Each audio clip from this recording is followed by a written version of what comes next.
अस्सलाम वालेकुम दोस्तों। रमज़ान सीरीज़ में आज आपके साथ कोफ्तों की रेसिपी शेयर करूंगी। ये कोफ्ते हम कैसे बनाएंगे और लंबे अरसे के लिए इनको कैसे स्टोर करेंगे। बहुत ही ज़बरदस्त और यूनिक रेसिपी है और कोफ्ते का सालन भी बनाएंगे। ज़बरदस्त रेसिपी है, तो चलें जी स्टार्ट करते हैं। यहाँ पे मैंने सबसे पहले 1 किलो बीफ का कीमा लिया। आप बीफ, मटन, चिकन कोई सा भी कीमा ले सकते हैं। कीमे को चॉपर में डालेंगे और साथ ही कुछ मसाले डालेंगे। सबसे पहले जी 3/4 कप यहाँ पे मैंने बेसन डाला है। बेसन भून लें तो ज़्यादा अच्छा है। 1 टेबलस्पून भर के जिंजर गार्लिक का paste, 1 tablespoon salt, 1 tablespoon red chilli powder, half teaspoon हल्दी powder, half teaspoon black pepper powder, 1 teaspoon garam masala और 1 अंडा।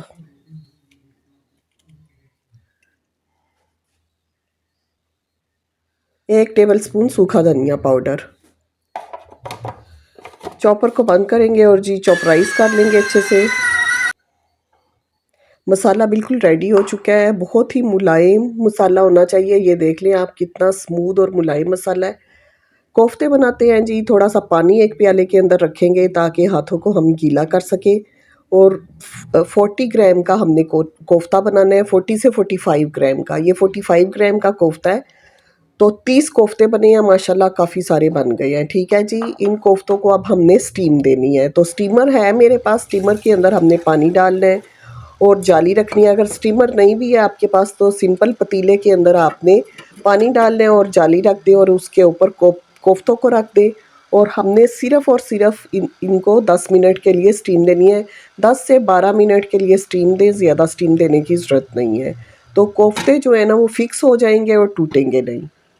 तो ये देखें जी 10 मिनट हो गए हैं कोफ्तों को स्टीम देते हुए और कोफ्ते कितने ज़बरदस्त बन के तैयार हो गए हैं। कुछ भी इनको नहीं होगा, बिल्कुल भी नहीं टूटेंगे।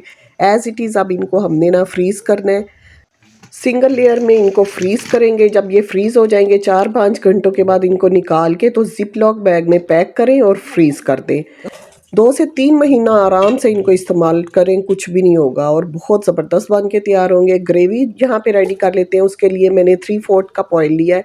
2 बड़े साइज़ की प्याज स्लाइस करके वो डाल दी हैं। और जब प्याज थोड़ी सी पिंक हो जाएगी ना, साथ ही टमाटर और हरी मिर्च डाल देंगे। 2 से 3 टमाटर लिए हैं, 4-5 हरी मिर्चें हैं। थोड़ा सा पकाने के बाद जिंजर गार्लिक का पेस्ट ऐड कर दिया। मेरे पास पेस्ट था तो वो मैंने इसलिए बाद में ऐड किया। अगर आपने साबुत जिंजर गार्लिक डालना है तो प्याज के साथ ही डालना पड़ेगा। ठीक है जी, अच्छे से मसाला हमारा रेडी हो गया। इसको ब्लेंड कर लेंगे। ब्लेंड करने के बाद इसमें 2-3 टेबलस्पून हमने दही के डाल लिए हैं, फिर से ब्लेंड कर लेना है।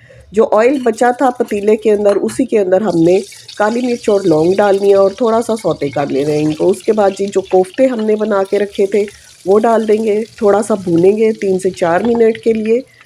अच्छे से जब कोफ्ते भुन जाएंगे तो जो मसाला हमने पीस के रखा है ना वो हमने इसके अंदर डाल देना है। मसाला डालने के बाद थोड़ा सा इसमें आधा कप पानी डालेंगे और अच्छे से इसको भून लेंगे 2 से 3 मिनट के लिए। साथ ही जी मसाले ऐड कर देंगे। 1.5 टीस्पून मैंने सॉल्ट और 1.5 teaspoon red chilli powder, half teaspoon हल्दी पाउडर और धनिया पाउडर 1 टेबलस्पून डाला है। मिक्स करेंगे, अच्छे से भून लेंगे। 8 से 9 मिनट के लिए हमने भूनना है कि तेल दिखना शुरू हो जाए। जब तेल दिखना शुरू हो जाएगा मसाले के अंदर से तो ग्रेवी बनाने के लिए इसके अंदर पानी ऐड करेंगे। अब ग्रेवी आपने अपनी मर्ज़ी के हिसाब से गाढ़ी या पतली, जैसी आपको नरम ग्रेवी चाहिए तो पानी ज़्यादा डाल लें वरना पानी कम डालें। ठीक है जी, पानी डाल के अच्छे से मिक्स करेंगे और इसको हमने दम पे छोड़ देना है। मीडियम फ्लेम के ऊपर ढक्कन लगा के 20 मिनट हमने कुक करना है। तो ये देखें जी अभी कैसे पक रहे हैं ये कोफ्ते। अल्हम्दुलिल्लाह कोफ्ते हमारे रेडी हो चुके हैं। 20 मिनट के बाद ये देखें कैसा कलर आया है ज़बरदस्त सा। गार्निश करेंगे हरे धनिया हरी मिर्चों के साथ। ये थी जी आज की रेसिपी। रेसिपी अच्छी लगे तो वीडियो को लाइक करें, शेयर करें। अल्लाह हाफिज़।